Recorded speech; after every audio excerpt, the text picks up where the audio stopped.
नारायण वाणी के दर्शकों को सादर नमस्कार। साथियों,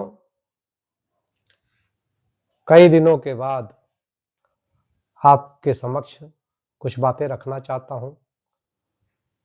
परिवहन निगम कैसे सुचारू रूप से चले, इस पर अपने अनेक सुझाव भी प्रबंधन को दिए। उसके बावजूद कोई सकारात्मक रवैया न अपनाए जाने से संचालन निरंतर बाधित हो रहा है। पूरे प्रदेश में लगभग 3000 गाड़ियां ऐसी हैं जो बिना संचालित हुए कार्यशालाओं में खड़ी हैं। अभी समाचार पत्रों में प्रकाशित हुआ कि मेरठ क्षेत्र में लगभग 600 से अधिक चालकों परिचालकों ने नौकरी छोड़ दी। उसके कारण भी मैं आपके सबके समक्ष रखूंगा, और उसके कारण मात्र मेरठ क्षेत्र में ही 350 से अधिक गाड़ियां खड़ी हैं। ये गाड़ियां इस तरह की हैं जो अगर मार्ग पर संचालित होती तो उससे परिवहन निगम की आय भी बढ़ती, चालकों परिचालकों को ड्यूटी भी मिलती, और साथ ही साथ उत्तर प्रदेश की जनता को सस्ती, सुलभ, सुरक्षित और आरामदायक और अच्छी सेवाएं उपलब्ध होती। साथियों, इस संदर्भ में कई बार उच्च निगम प्रबंधन को सुझाव दिए गए कि जो गाड़ियां 5 लाख 8 लाख किलोमीटर चल चुकी हैं, उन्हें कम दूरी पर, कम किराए पर चलाया जाए और चालकों परिचालकों की भर्ती सीधे परिवहन निगम के माध्यम से की जाए। हम चाहते हैं कि संचालन सुचारू रूप से हो और जनता को अच्छी सुविधा मिले, लोगों को रोजगार मिले, परंतु निगम प्रबंधन की अनदेखी और अदूरदर्शिता के कारण, उनकी गलत नीतियों के कारण इस तरह की स्थिति पैदा हुई है। वह गाड़ियां जो असंचालित खड़ी हैं, वह न तो परिवहन विभाग में सरेंडर की गई हैं, जिसके कारण खड़ी गाड़ियों का भी परिवहन निगम को लगभग 20 से 25 हजार रुपए प्रति माह टैक्स अदा करना पड़ता है। अब आप स्वयं इसका आकलन कर सकते हैं कि इससे परिवहन निगम को कितनी आर्थिक क्षति हो रही है। अगर वह गाड़ियां संचालित होती तो उससे आमदनी भी होती, हम टैक्स भी जमा करते और लोगों को रोजगार भी मिलता। इसी परिप्रेक्ष्य में यह भी आप सबका ध्यान आकर्षित करना चाहता हूं कि निगम प्रबंधन 5000 एसी गाड़ियां, जिनकी एक गाड़ी की कीमत 1,78,00,000 रुपए बताई गई है, उन गाड़ियों को खरीदने की योजना बना रहा है। उच्च निगम प्रबंधन से यह सवाल है कि जब हम 3000 जो गाड़ियां खड़ी हैं उनको नहीं संचालित कर पा रहे, तो 5000 एसी गाड़ियों का हम क्या करेंगे। माननीय मुख्यमंत्री जी ने समय समय पर परिवहन निगम को अनुदान देकर इसको सुचारू रूप से चलाने के लिए, नई गाड़ियां खरीदने, प्रदेश की जनता को अच्छी सुविधा देने के लिए धन आवंटित किया है, लेकिन उस धन का इस तरह से दुरुपयोग कर रहे उच्च निगम प्रबंधन में बैठे लोग कि जिससे न तो परिवहन निगम का भला हो रहा है और न ही कर्मचारियों का भला हो रहा है। इसी तरह से पीपीपी के नाम पर बस अड्डों को औने पौने दाम पर, जैसे आलमबाग का बस स्टेशन 30 वर्षों के लिए लीज पर दिया गया, अन्य स्टेशनों को 30 वर्ष के बजाय उसमें हेरा फेरी करके 90 वर्षों के लिए लीज पर दे दिया गया। अब इस तरह से आप स्वयं समझ सकते हैं कि किस तरह से बसों का संचालन सुचारू रूप से हो पाएगा। हम पुनः आपका ध्यान उस तरफ आकृष्ट करना चाहते हैं कि क्यों चालक परिचालक नौकरी छोड़ रहे हैं। आज माननीय मुख्यमंत्री जी ने मिनिमम वेजेस की भी घोषणा कर दी है, लेकिन वह मिनिमम वेजेस भी उत्तर प्रदेश परिवहन निगम में लोगों को नहीं मिल रहा है, जिसके कारण लोगों में निराशा के भाव हैं। दूसरी तरफ उनकी अवैधानिक कटौतियां की जा रही हैं वेतन से।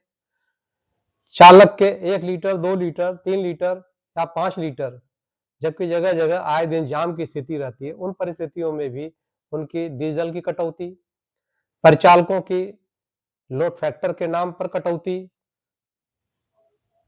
प्रतिदिन। उसके अतिरिक्त अगर 51% से कम लोड फैक्टर आता है तो उनको मिलने वाले प्रोत्साहन में भी कटौती की जाती है।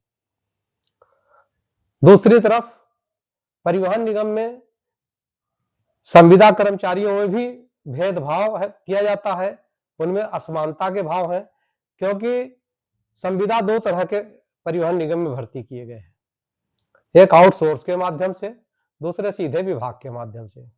आउटसोर्स के माध्यम से जो परिचालक भर्ती किए गए हैं, जैसे एसएस इंटरप्राइजेज नाम की संस्था है, आज परिचालकों को 2 रुपए 2 पैसे प्रति किलोमीटर के हिसाब से परिवहन निगम में भुगतान हो रहा है।